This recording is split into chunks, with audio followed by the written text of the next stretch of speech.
Alléluia. Et ton destin, bien-aimé dans le Seigneur, ce n'est pas de continuer à expérimenter ce que tu expérimentes. La Bible déclare, mon oreille avait entendu parler de toi, mais aujourd'hui mon œil t'a vu. Tu es aujourd'hui maintenant appelé à voir les œuvres du Dieu dont on te parle. Et le jour où tu te retrouveras devant Dieu, il te dira, mais tu sais ce que tu cherchais, que tu as eu 5 ans après. C'était devant toi depuis le début. C'est parce que toi, tu n'étais pas prêt. C'est parce que tu ne te conduisais pas de façon à ouvrir une porte, de façon à ouvrir des portes dans ta vie. Parce que tout ce que tu recherches dans ta vie, au fond, tout ça est autour de toi. Dieu t'a déjà tout donné. Voyez, la Bible dit dans Éphésiens chapitre 3 verset 1, béni soit le Dieu Tout-Puissant, le Père de notre Seigneur Jésus-Christ, qui nous a bénis de toutes sortes de bénédictions dans les lieux célestes. Vous voyez, les bénédictions que tu as dans ta vie, que tu recherches, ce que tu recherches en fait, tu es déjà propriétaire de ces choses-là. Et c'est dans ta vie déjà, mais c'est spirituellement octroyé. Donc, toi, si tu veux les avoir, il faut que tu arrêtes de chercher ça sur le plan charnel, que tu arrêtes de courir à gauche et à droite, de chercher un poteau qui va te parrainer, de chercher à entrer dans une confrérie pour avoir le boulot, de chercher à coucher avec un homme, de chercher à voler ou à tricher pour obtenir ce que tu veux, pour obtenir un diplôme. Ce n'est pas comme ça que tu obtiendras ça, parce que la source de toute chose est spirituelle. Et ce que tu cherches, c'est spirituellement d'abord que tu dois le trouver. Et la Bible dit que si tu recherches d'abord le royaume des cieux et sa justice, tout le reste te sera octroyé. Et le jour où tu seras devant Dieu, que tu diras, mais Seigneur, pourquoi mon mariage avait traîné? Il te dira, le mariage, je te l'avais donné depuis. Mais c'est toi, par tes voies, qui ne te conformais pas et qui ne permettais pas de connaître une ascension spirituelle pour aller prendre possession des bénédictions spirituelles que j'avais déversées dans ta vie. Et les gens autour de toi, pour qui j'avais demandé que toi tu deviennes le témoin, ces gens-là se sont perdus parce que toi tu n'as pas manifesté les fruits à temps. Tu n'as pas manifesté les fruits que j'avais appelés dans ta vie. Tu ne les as pas manifestés. Et les gens qui auraient pu croire en moi grâce à toi, qui auraient pu croire en moi à cause de ton caractère, ces gens-là se sont perdus. Bien-aimé dans le Seigneur, est-ce que tu es conscient du poids qui se trouve sur tes épaules? Est-ce que tu es conscient du nombre de personnes qui doivent être transformées, le nombre de personnes qui doivent être délivrées grâce à toi, grâce à ton comportement? Prends une décision aujourd'hui, change de caractère, fais un deal, dis Seigneur, moi je lis beaucoup de bonnes choses dans ta parole, je ne les expérimente pas. Peut-être que c'est vrai que je me conduis mal. Je vais faire une expérience, Seigneur. Je vais commencer à me conduire correctement et à avoir des émotions positives à ton égard. Comme un homme qui veut séduire une femme ou comme une femme qui veut séduire un homme. Et ensuite, je verrai ce que tu feras dans ma vie. Bien-aimé, essaie de faire ça. Tu témoigneras. Et tu diras que finalement, tout ce que Dieu dit, lorsque l'on dit que ce n'est pas un homme pour mentir, c'est la vérité. Quelqu'un va se dire, mais pourtant, cette parole, moi, je crois en cette parole, je la lis régulièrement. Mais pourquoi est-ce que je ne vois pas la victoire de ma vie? Pourquoi est-ce que je continue à expérimenter les échecs? Pourquoi est-ce que l'ombre de la mort, frère Francis, dont tu as parlé, pourquoi est-ce que moi, cette ombre de la mort-là, elle dure déjà depuis 20 ans, depuis 15 ans de ma vie? Pourquoi je n'en sors pas?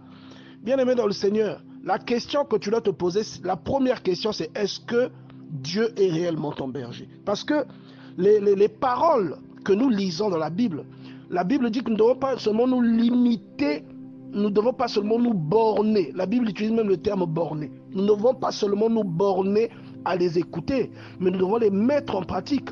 Celui qui déclare que l'Éternel est son berger, c'est celui-là qui sait que c'est Dieu qui le conduit. C'est celui-là qui sait qu'il est dans l'enclos de Dieu. Parce que le berger, c'est le responsable des brebis. Le responsable des brebis, bien-aimés dans le Seigneur. Son rôle, c'est de les soigner, de les nourrir et de les protéger. Alors, quand tu es une brebis qui se trouve dans un enclos différent, et que tu dis que non, moi, mon berger, c'est l'Éternel, alors que lui, il sait que la bergerie dans laquelle tu te trouves, c'est pas sa bergerie. C'est la bergerie du diable, par exemple. C'est dans la bergerie où on trouve le mensonge. C'est dans cette bergerie que l'on trouve l'hypocrisie. C'est dans cette bergerie qu'on trouve l'adultère. C'est dans cette bergerie qu'on trouve la convoitise. C'est dans cette bergerie que l'on trouve l'escroquerie, la méchanceté. C'est dans cette bergerie qu'on trouve toutes sortes d'impudicité morale, toutes sortes de problèmes immoraux. C'est dans cette bergerie qu'il y a toutes ces choses-là. Commérage. Voyez bien, aimé dans le Seigneur. Et Dieu sait que lui, il n'est pas le leader de cette bergerie, il n'est pas le propriétaire de cette bergerie. Toi, tu es dedans, mais tu dis que c'est l'Éternel qui est ton berger. À ce moment, ta prière ressemblera à une récitation. Quand tu liras le psaume 23, ça sera une récitation, ça ne sera pas la vérité.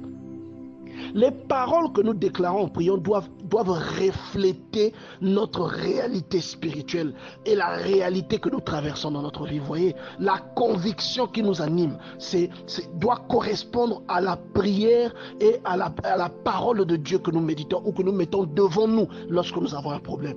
Vous voyez, lorsque vous dites l'Éternel est mon berger, je ne manquerai de rien, vous devez être sûr que vous avez les œuvres que Dieu approuve. Et à ce moment, vous pouvez contester le fait de manquer de quelque chose. Est-ce que vous voyez? Mais si vous n'êtes même pas sûr que vous obéissez à Dieu, vous n'avez pas le droit de contester. Vous n'avez pas le droit d'en vouloir à Dieu parce qu'il ne vous donne pas, parce qu'il ne remplit pas d'huile votre tête, parce qu'il ne dresse pas une table en face de vos ennemis. Vous ne devez pas avoir un sentiment d'injustice parce que vous savez que ce n'est pas lui qui vous conduit. Il dit, il me repose, il me conduit près des verts pâturages. Et vous attendez, si ce n'est pas lui qui vous conduit, si celui qui vous conduit vous conduit vers des herbes sèches, vers du pâturage sec. Mais bien aimé dans le Seigneur, pourquoi est-ce que vous allez vous étonner dans votre vie que les choses ne marchent pas? Parce que si c'est Dieu qui vous conduit, vous serez forcément conduit vers des verts pâturages, bien aimé dans le Seigneur, vers des eaux paisibles, parce que c'est lui qui vous conduit. Et quand vous serez dans la vallée de l'ombre de la mort, bien aimé, il sera avec vous. Et vous remarquerez que c'est aussi normal qu'en tant que croyant, vous passez par cette vallée parce que c'est dans cette vallée que Dieu vous enseigne.